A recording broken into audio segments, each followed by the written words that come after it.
Well, to hear him tell it, these Fairburns were made by water rushing into these voids in the limestone and then back out and deposit minerals inside these voids.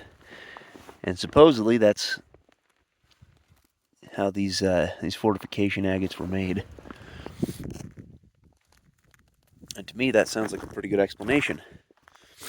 I think they say they're something like 200 million years old. At least that's when they started being made.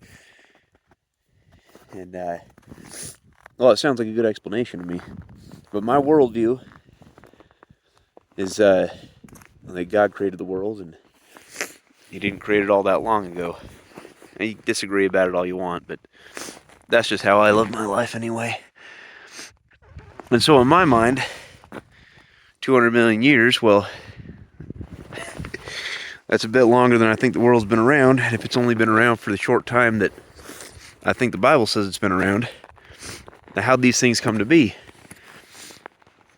Well, it reminded me of that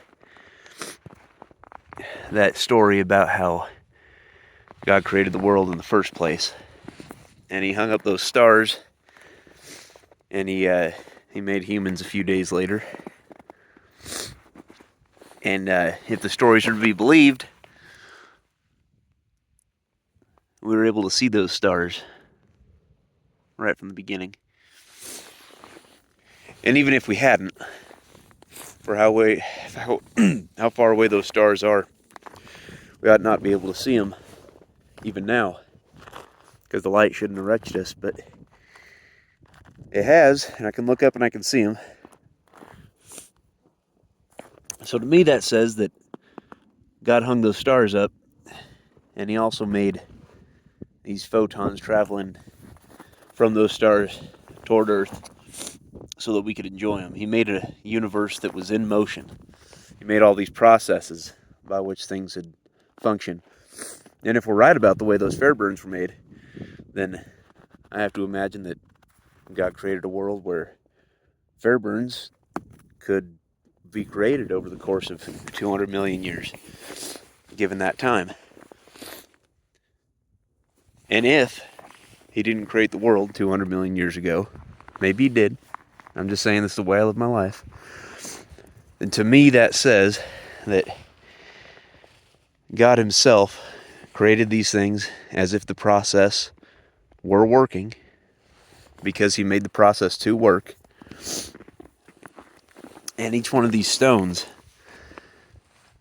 He created by hand, not just the process. He created each one of these things,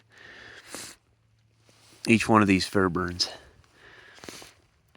And if that's the case, then it seems to me that these Fairburns bear the fingerprints of God.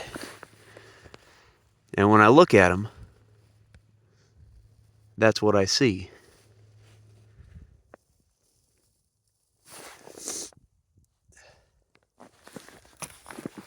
Now, let's see if my camera will get this thing to show up here. There's that.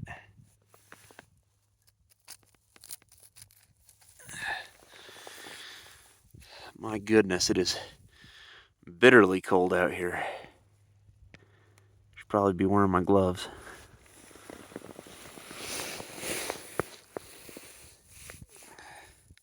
So you can get a little pattern on the back. Well, that is not a big nodule, but it's a pretty one.